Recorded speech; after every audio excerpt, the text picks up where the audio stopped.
खुद ही से जीतने की ज़िद है, मुझे खुद ही को हराना है। खुद ही से जीतने की ज़िद है, मुझे खुद ही को हराना है। मैं भीड़ नहीं हूँ इस दुनिया की, मेरे अंदर ही एक ज़माना है। और अपने इस अंदर के ज़माने को आप तक पहुँचाने के लिए आया हूँ मैं, मनीष मेहता। दोस्तों, मैं बहुत से स्कूल्स, कॉलेजेस और इंस्टीट्यूट्स में जाता हूँ और स्टूडेंट्स से मिलता हूँ।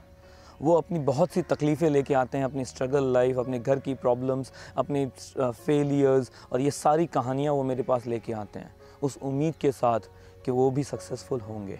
वो चाहते हैं मैं उन्हें कुछ ऐसा बताऊं कि वो सक्सेस मिले उन्हें। ऐसी ही एक चाहत के साथ एक स्टूडेंट अपने गुरुजी के पास जाता है और कहता है, गुरुजी प्लीज़ मुझे एक सक्सेस का फॉर्मूला बताइए।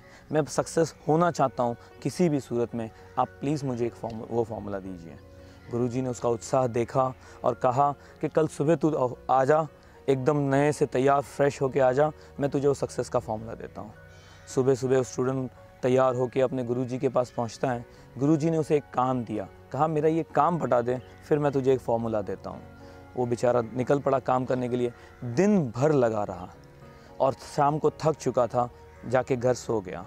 दूसरे दिन फिर तैयार होकर गुरुजी के पास आया और गुरुजी ने फिर उसे एक काम दिया।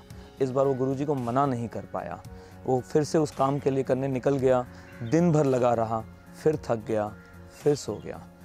तीसरे दिन उसने तय कर लिया था कि आज चाहे गुरुजी कोई भी काम दे दे, कितना भी इम्पोर्टेंट काम दे दे, मैं नहीं करूँगा, मैं फार्मूला लेके रहूँगा।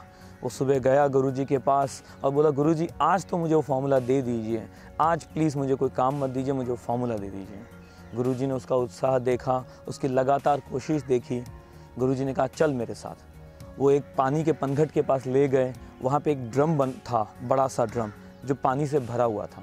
गुरुजी ने पूछा, बता इस ड्रम में क्या दिखता है? गुरुजी ने बोला, इसमें एक पानी दिखाई देता है। मतलब बता और क्या दिखाई देता है? बोले इसमें आसमान दिखाई देता है। बोला अच्छे से देख, बता इसमें क्या दिखाई देता है? स्टूडेंट ड्रम के पास जाता है, थोड़ा झुकता है और अंदर देखता है। जैसे ही वो झुकता है, गुरुजी उसकी गर्दन लेते हैं और उसको डुबा देते हैं।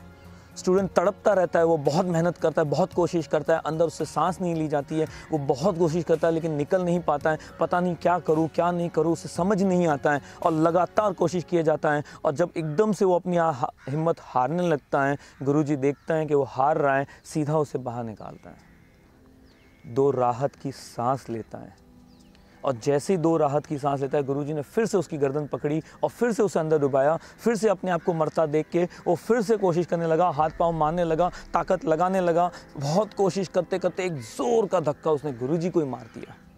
गुरुजी गिर गए, वो बाहर निकला, उसने फिर राहत की सांस ली। गुरुजी ने पूछा, बता तुझे अंदर क्या चीज़ की सबसे ज़्यादा अहमियत थी? तुझे क्या अंदर ऐसे चाहिए था जो तुझे महसूस हो रहा था? बोले मुझे वो सांस चाहिए थी, मुझे वो ब्रेथ चाहिए थी, मुझे वो ऑक्सीजन चाहिए था जिसकी मुझे सबसे ज़्यादा ज़रूरत थी। गुरुजी ने कहा, जिस दिन तुझे अपना सपना, जिस दिन तुझे सक्सेस उस सांस की तरह, उस ब्रेथ की तरह, उस ऑक्सीजन की तरह अपने लिए अहमियत लगेगी, अपने लाइफ की तरह अहमियत लगेगी, उसी दिन तुझे तेरा सपना मिलेगा, उससे पहले नहीं। अगर वो आग आप में है, अगर वो जान की जितनी कीमती आपका सपना है, अगर वो लगातार कोशिश आप करे जा रहे हो और आपकी सांस की तरह, आपकी ब्रेथ की तरह आपको वो इम्पॉर्टेंट है, तो आपको सक्सेसफुल होने से कोई नहीं रोक सकता है।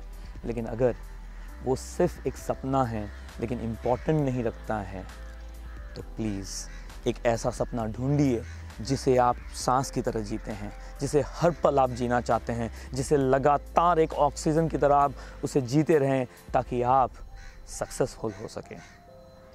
थैंक यू दोस्तों।